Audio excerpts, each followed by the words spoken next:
언론 몰락의 증상, 무능한 언론 엘리트 이런 얘기 쫙 나오거든요. 좀 맨 마지막에 이제 김어준만이 희망이다 이런 게 있는 건데. 예.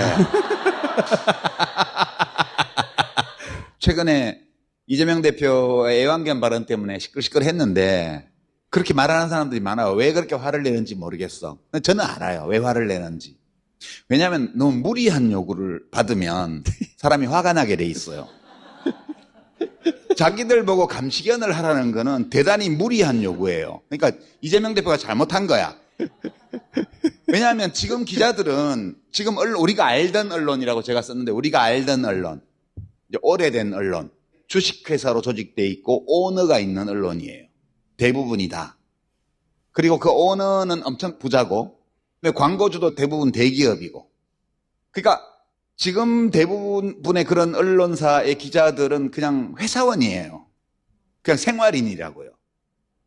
민중을 위해서 걸기한다든가 민중의 자유를 위해서 권력과 투쟁한다든가 그거 하려고 신문사 방송국에 들어가지 않았어요. 회사에서 하라 그러면 하고 못하게 하면 못하는 그런 사람들이에요. 그대로 열심히 직장생활하고 있는데 니들 나쁜 짓 하고 있는 거야 라고 말을 했잖아요. 화가 날만 하죠.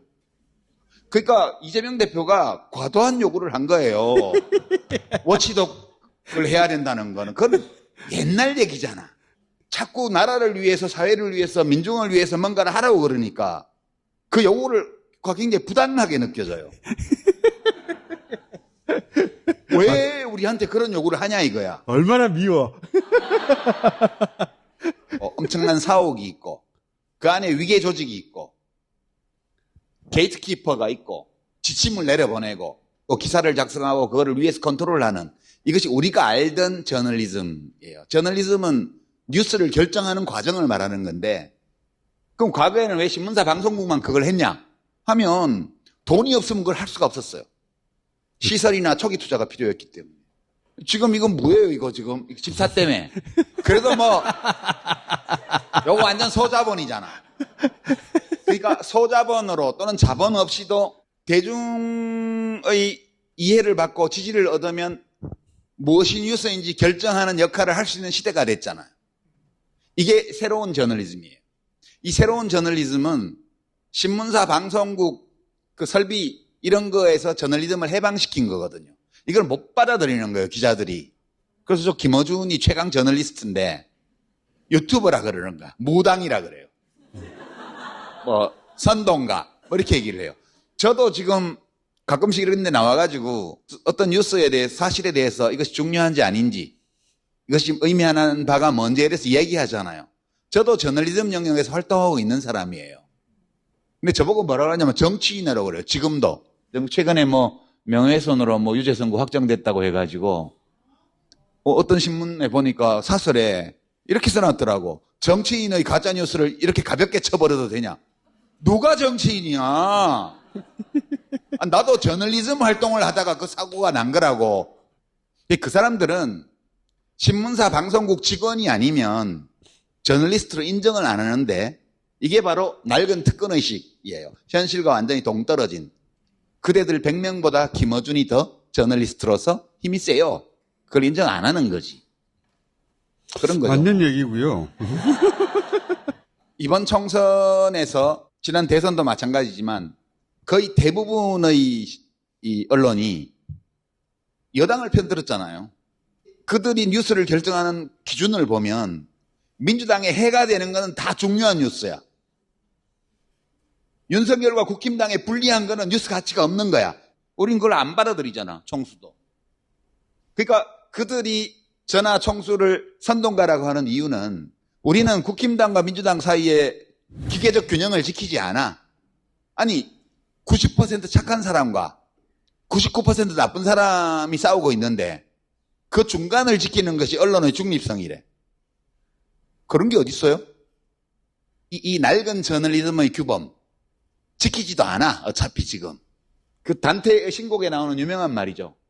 지역의 가장 뜨거운 자리는 도덕의 위기에 중립을 지키는 자를 위해 준비되어 있다. 좋네. 네. 표현 좋아. 응? 좋죠. 여기서 한겨레 신문에 대해서도 그렇게 평을 좀 했는데 한겨레 신문은 기자들의 신문이에요. 시민의 신문이 아니에요. 시민의 신문이라면 그 기자들이 시민들의 의견을 들어야 되는데 듣지 않잖아요. 그냥 자기들의 의견대로 신문을 만드는 거지. 존중해요. 그분들은 정치 권력이나 자본에 대해서 자기들이 독립적인 것처럼 독자에 대해서도 자기들이 독립적이라고 생각해요. 독립적이어야 한다고.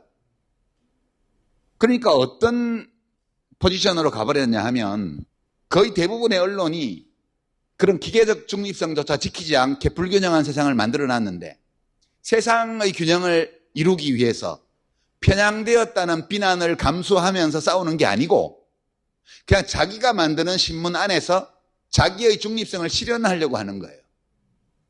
백날 그렇게 해봐요. 세상이 균형이 찾아지나. 그러니까 김어준의 차이가 뭐냐? 한겨레 신문과. 김어준은 그런 중립을 안 지키거든. 사실을 중시하고 논리의 규칙에 따라서 해석하고 이런 저널리즘의 규범은 아주 철저히 지켜요. 그렇지. 예. 그러나 이 불균형한 세상, 이런 세상에서 내가 중립을 해쳤다는 비난을 듣지 않기 위해서 그걸 못 본 척하는 그런 언론을 하지 않는다고요. 세상의 중립을 실현하기 위해서 좀 더 크게 얘기해줘. 다시 얘기해 줄게. 세상의 균형을 이루기 위해서, 찾기 위해서 자신이 편향되었다는 비난받는 것을 전혀 두려워하지 않고 저널리즘을 해요. 이게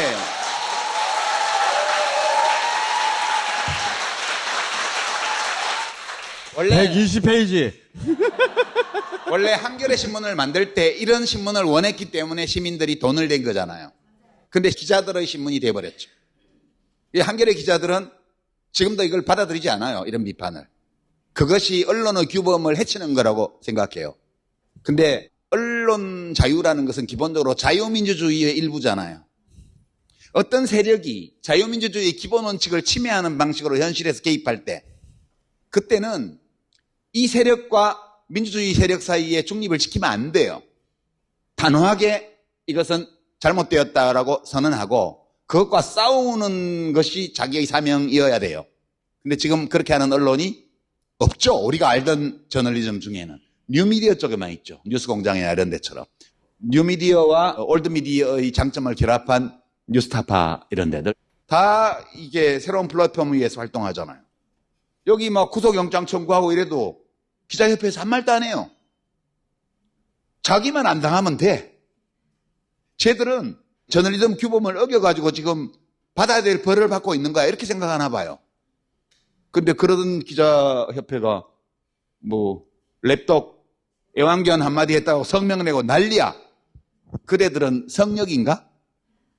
그대들은 남을 비판하는 일을 업으로 삼으면서 그대들의 행위에 대해서 누가 비판을 하면 왜 이렇게 발끈발끈해? 그런 태도로 윤석열하고 좀 싸워보시오. 이렇게 말하고 싶은 거죠.